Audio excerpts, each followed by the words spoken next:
Good morning, students. How are you? Okay, today we are gonna start one new chapter from your Hornbill book. Now, the story is rather interesting because it is kind of supernatural, kind of inquisitive, kind of related to science and all. And I hope that you will love the story.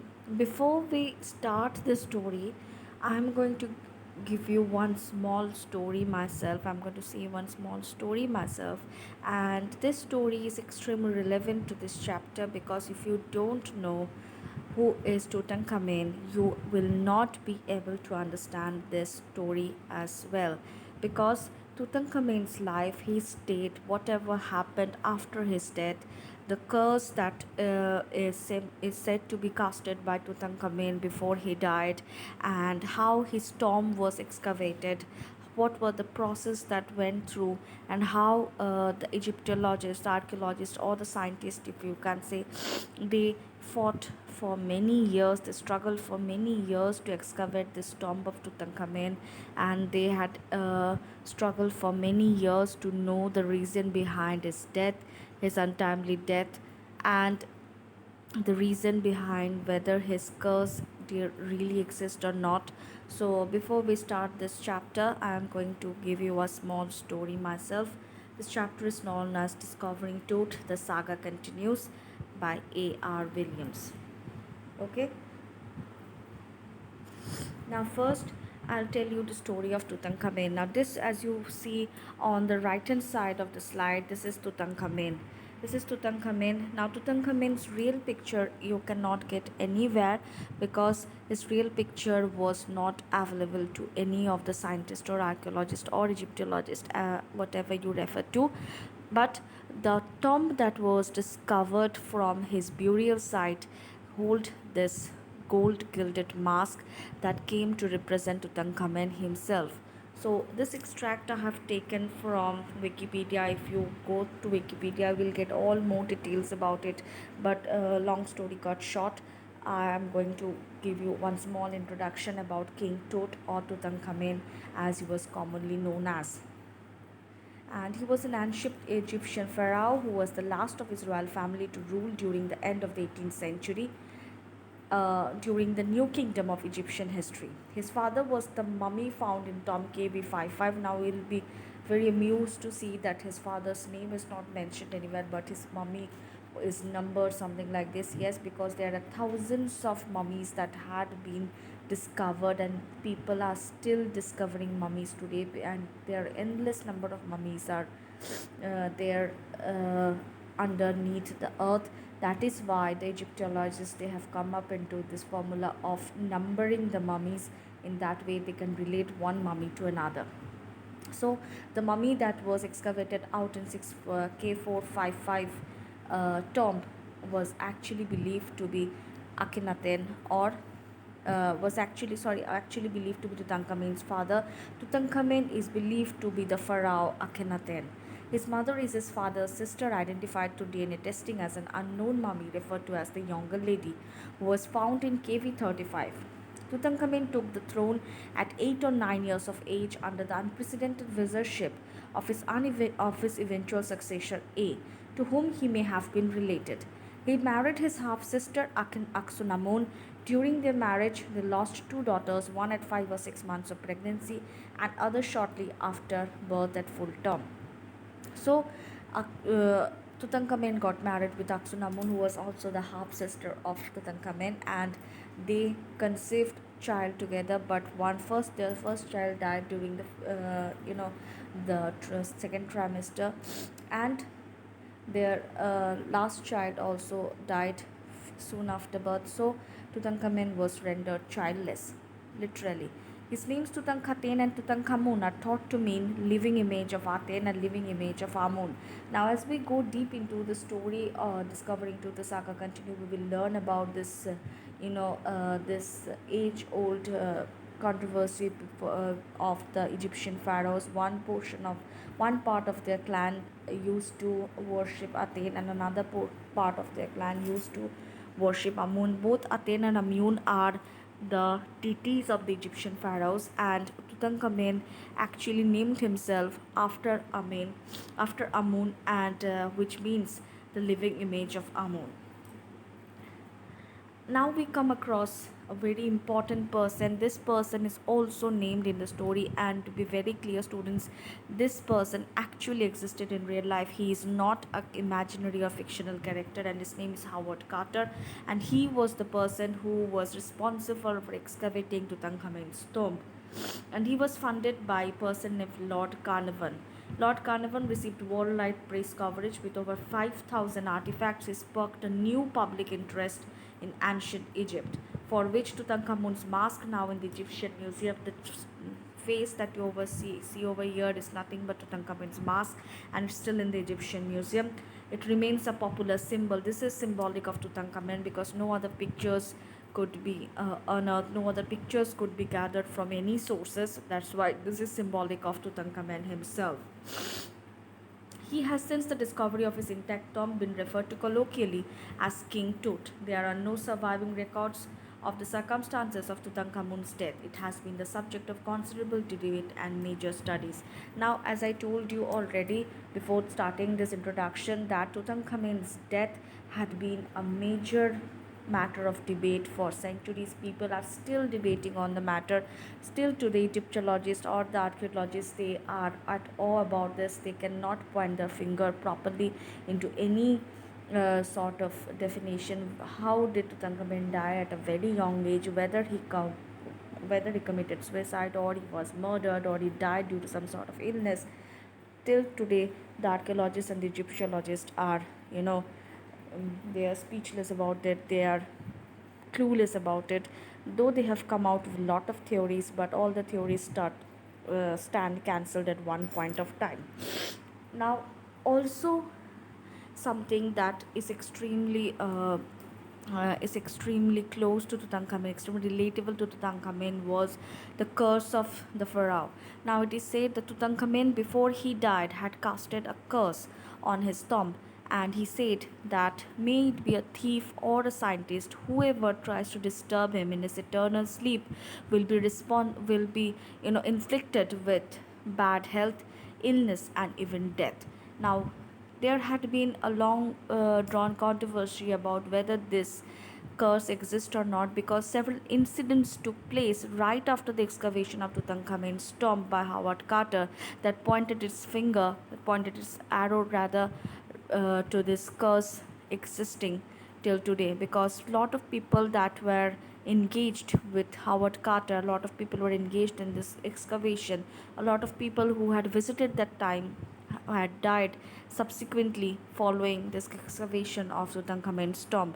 Now, this has sparked the rumor that the curse of Tutankhamun really exists. Now, we will go straight towards knowing what is the curse of Tutankhamun. Now, children, this is extremely important for you to understand Tutankhamun and the curse of Tutankhamun, and the theory that whether he died by suicide, illness, or he was murdered is extremely relevant to your chapter, because all these are being narrated inside as well.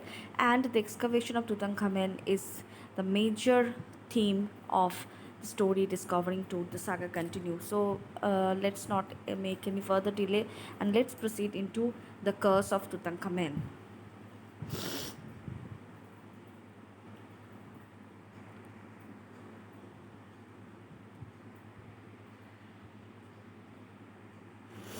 The belief in a curse was brought to many people's attention due to the deaths of a few members of Howard Carter's team. As I already told you, number of people who was involved into the act of excavation and number of people who had helped Howard Carter or were present at that time had died subsequently following this excavation, and this has sparked the rumor that the curse of Tutankhamun really exists. Now, the first person to die was the person Lord Carnarvon. Lord Carnarvon was the first person to die. He was the financer of the entire excavation. He is the person who invested on this excavation. And how did he die is extremely peculiar, because he was being bitten by a mosquito on his cheek, and suddenly one day while shaving he had cut that small license that was created, and which resulted in this blood poisoning, and eventually succumbed to death. Now, this sparked the rumor that Lord Carnarvon was dead because of the curse of Tutankhamen. Now, this death of Tutankhamen this death of Lord Carnarvon actually happened only 4 months after the tomb was discovered. And another very important event that was reported even in the New York Times at that time was the event was narrated by a messenger who was sent by Howard Carter himself at his house to report some errand. And when the messenger went into the house of Howard Carter, he saw that a cobra was sitting inside the bird cage of a canary that was a pet canary of Howard Carter, and that cobra was actually eating that canary. And this canary was Howard Carter was extremely fond of that canary, and this cobra is symbolic of the Egyptian monarchy. If you see this picture, the Tutankhamun's mask actually have one cobra right on top of it. It is said to be as Uraeus or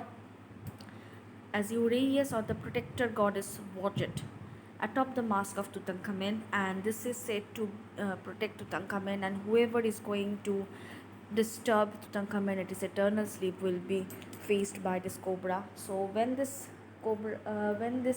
snake was attacked, when the snake had attacked the canary right in the house of Howard Carter, it actually fueled the fire, and rumors started spreading even in the media. The printed media at that time started writing a lot of stories regarding the curse of Tutankhamun actually coming into form.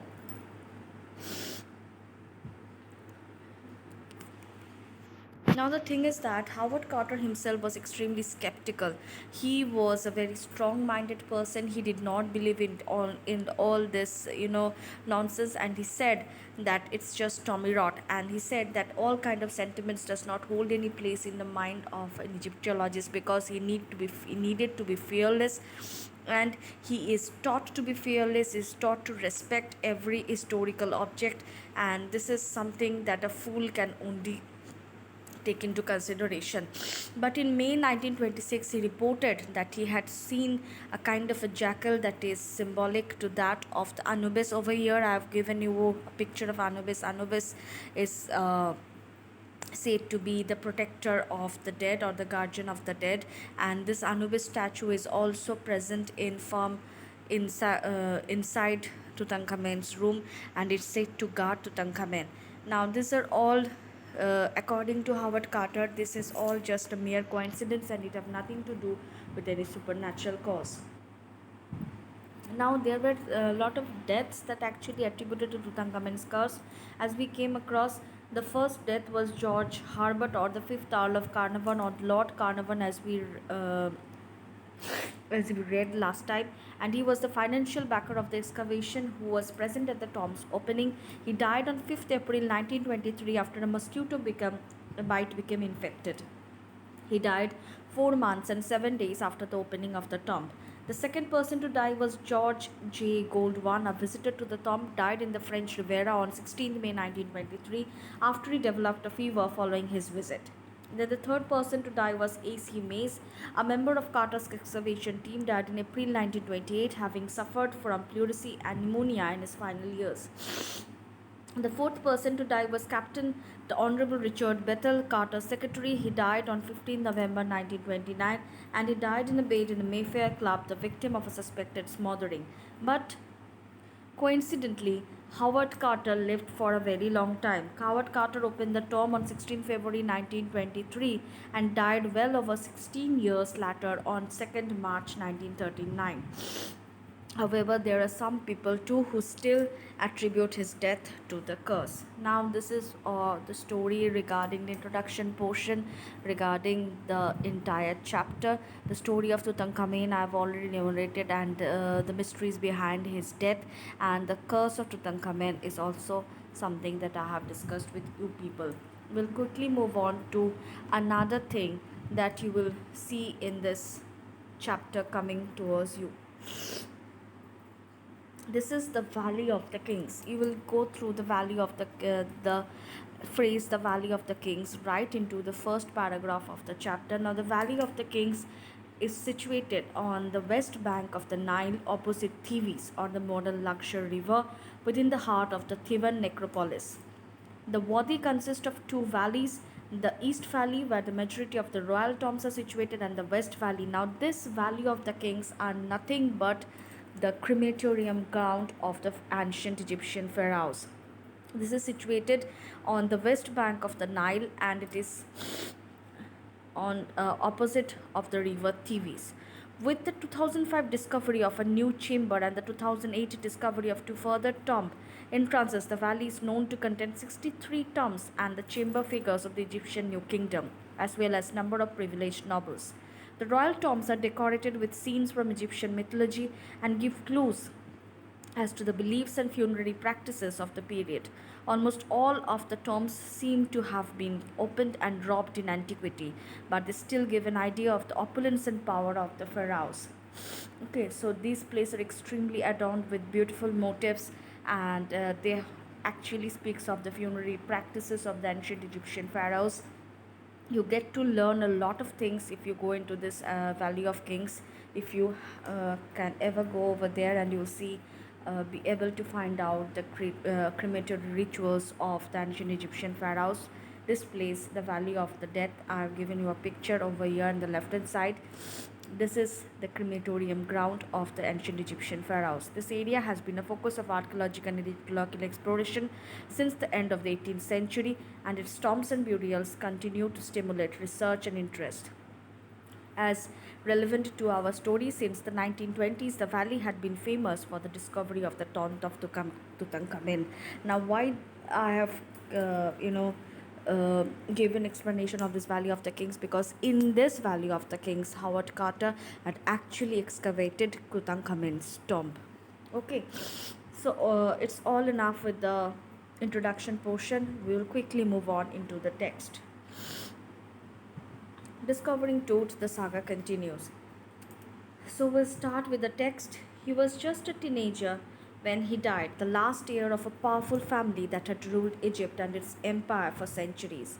He was laid to rest laden with gold and eventually forgotten. Since the discovery of his tomb in 1922, the modern world had speculated about what happened to him, with murder being the most extreme possibility. As I told you, introduction portion as well, that there had been a lot of debate about the death of Tutankhamen, and murder seems to be the most clearer of all the theories that came up during these studies.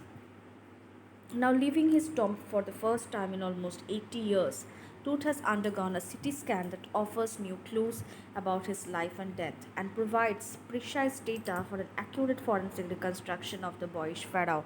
Now, this is what is actually about our story. The entire procedure of the CT scan that is carried on the mummified body of Tutankhamen is what is being narrated by the narrator in this story, and he also gives relevance to the reign of Tutankhamen, his death, his probable death, and whether he was actually murdered or not, whether he died due to illness, whether he had committed suicide, is something that also being probed into by the narrator in this story. So we'll start right here from this. An angry wind stirred up.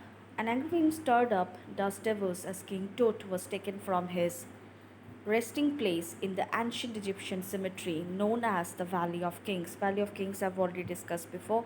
Dark bellied clouds had scudded across the desert sky all day and now were veiling to the stars in cascade green. The stars are like jewels. It was 6 p.m. on 5th January 2005. The world's most famous mummy glided headfirst into CT scanner brought here to probe medical mysteries of this little understood probe the lingering medical histories of this little understood young ruler who died more than 3,300 years ago. Now, I have already mentioned over here this word meanings of the parts that are difficult for you to understand. Firstly, this stirred means move or cause to move slightly, and ghostly means eerie and unnatural and unreal. Resting place means over here the grave of the ancient Egyptian pharaoh. Symmetry is a large burial ground, and dark bellied over here means dark in color. Cloud sets cut it across means moving quickly. It refers to the movement of the dark bedded clouds. Okay, veiling. Veiling means to cover something. And then finally casket gray.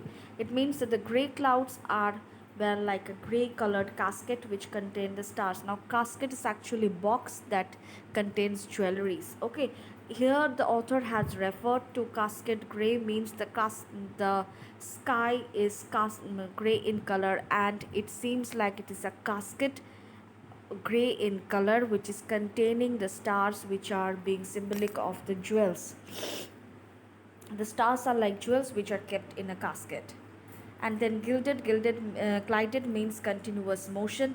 Probe means to investigate or find out, and lingering means long lasting. Please note down the word meanings of these important difficult words, and it will be easier for you to understand the text in this way.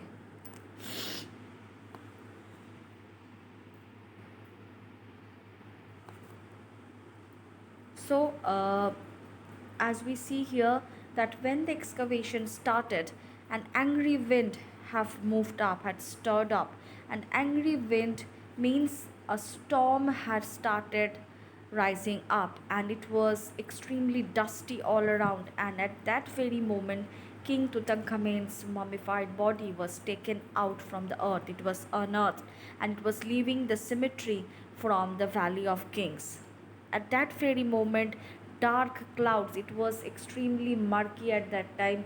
The weather was very it was very ferocious. The weather was very ferocious. The cloud was all gray in color, all blackish gray in color, and the dark bellied cloud was moving from one place to another in the sky, and they are veiling the entire area, and the stars seemed to get lost into this dark bellied cloud. The clouds were so dark, the clouds were so gray in color, it was covering up the entire stars that were twinkling few moments before into the desert sky.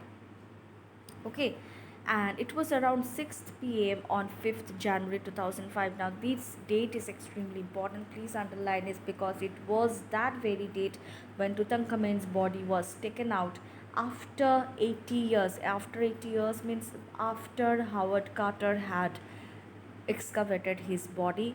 It was 80 years after his excavation that this body is leaving the earth, is leaving its crematorial place, and is coming up. It's being unearthed for further research and studies.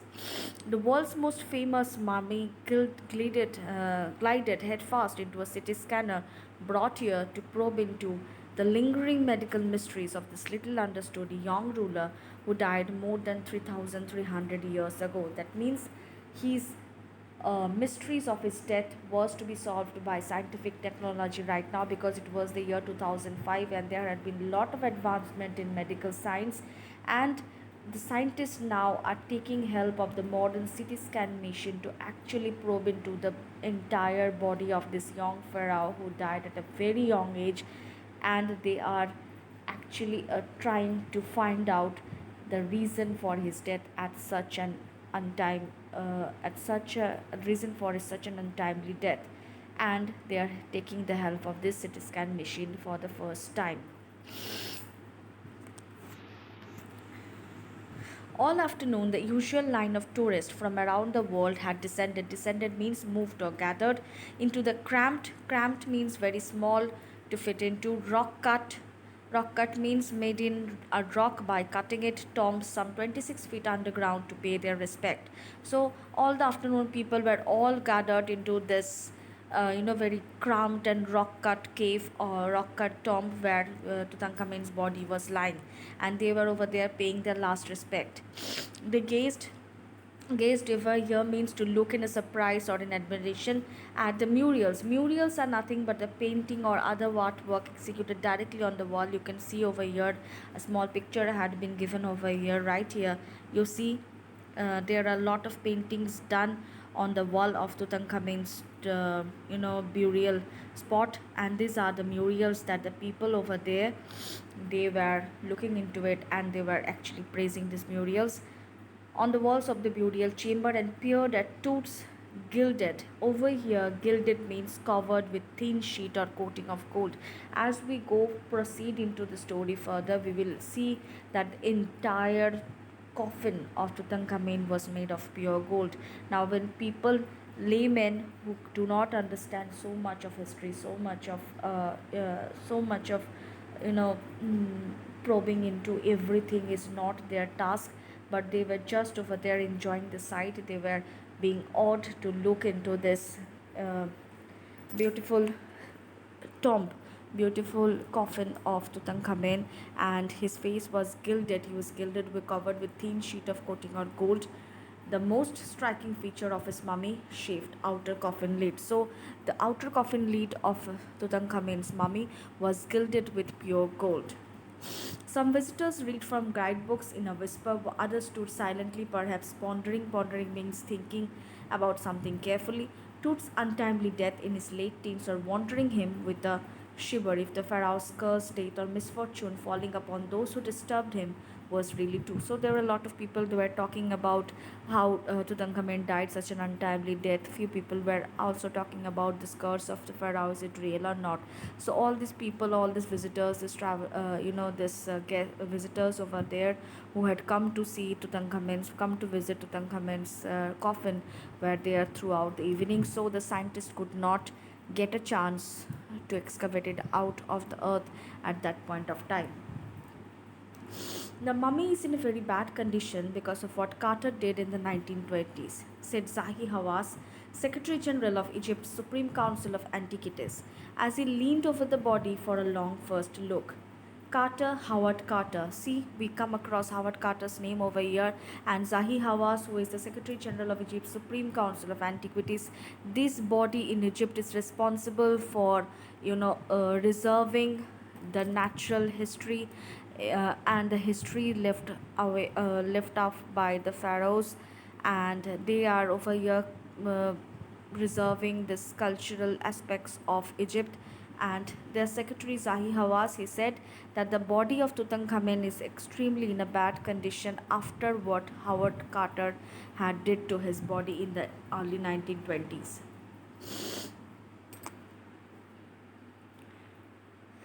Carter, Howard Carter, that is, was the British archaeologist who in 1922 discovered Tooth's tomb after years of futile means pointless or incapable of producing the result of something. That means Howard Carter had actually been able to discover Tutankhamun's coffin after a lot of failed attempts, and then he succeeded in finding it.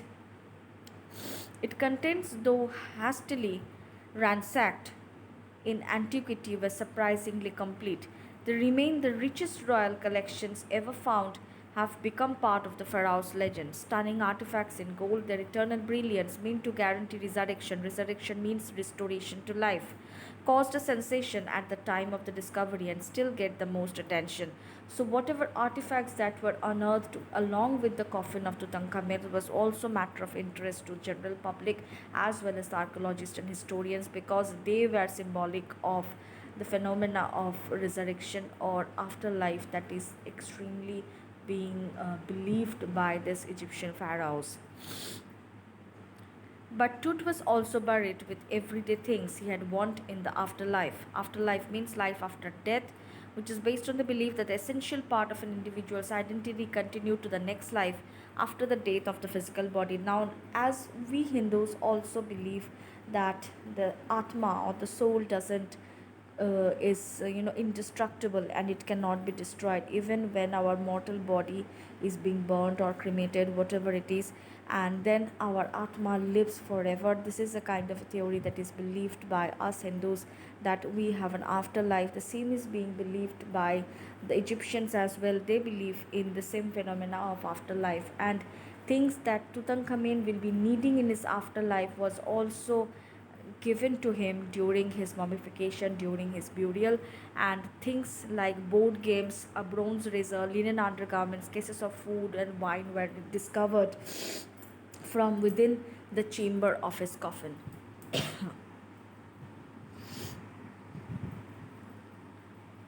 After months of carefully recording the pharaoh's funerary treasures are nothing the valuable things with which the king was buried, Carter began investigating his three-nested coffin. Now, the coffin of the coffin of Tutankhamen was three coffins placed one in another in order of decreasing size. Okay, the innermost coffin houses the body of the deceased. So these three nested coffins are nothings. They are, in decreasing, in order of decreasing size. Three coffins were placed one inside the other, and the smallest one have the body of Tutankhamen. Opening the first, he found a shroud. Shroud means a length of cloth in which a dead person is wrapped. Shroud is adorned with garlands of willow. Garlands of willow means willow is a kind of a flower and leaf, and olive leaves, wild celery, lotus petal, and cornflowers, the faded evidence of a burial in March or April. So, from this is very important, guys. You kind of need to understand it, that what were present in these three nested coffins. So, when he opened the first layer of the coffin, he found out there was a shroud, and they were adorned with this garland of willow, okay, and olive leaves and wild celery.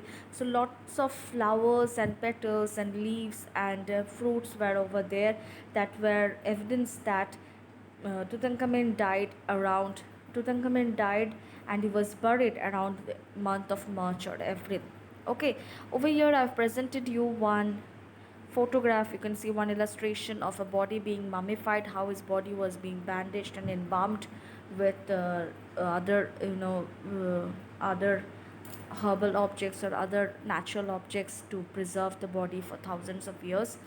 When he finally reached the mummy is nothing, as you can see in the illustration. It's a body is being mummified in this way, a body of a human being or animal that has been ceremonially preserved by removal of the internal organs. So how does this mummy was how does this body was mummified? The internal organs of this deceased person was removed, because these are the objects that actually starts rotting first, and this actually rots the entire body. So these internal organs were removed, and only the body was preserved, embalming with lot of concoctions and lot of natural products that were available at that time. And the Egyptians were being regarded as the best of alchemists. They knew the extensive use of lot of chemicals that were readily available in local areas, in nature also. They extracted a lot of things out of nature, and they made chemicals out of it, and they took the help of these chemicals to mummify this kind of bodies. The illustration is being shown over here.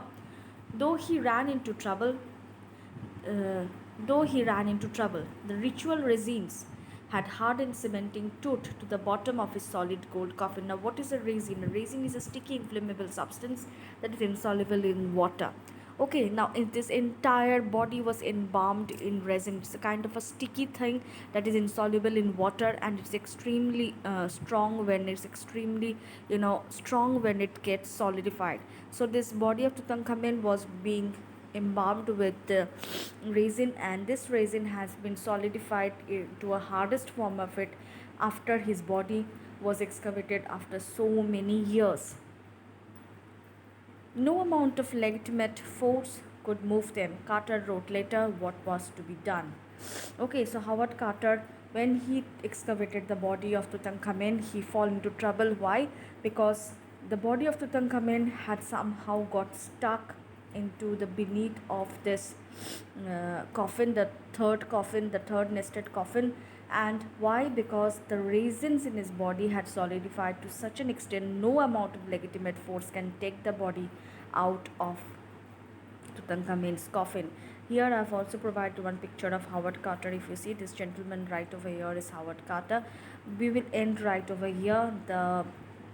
The video is already very big, it's around 35 minutes. I hope you can understand over here. We'll clear any doubt in our next video, in our next Zoom class. So till then, thank you and take care. Bye bye.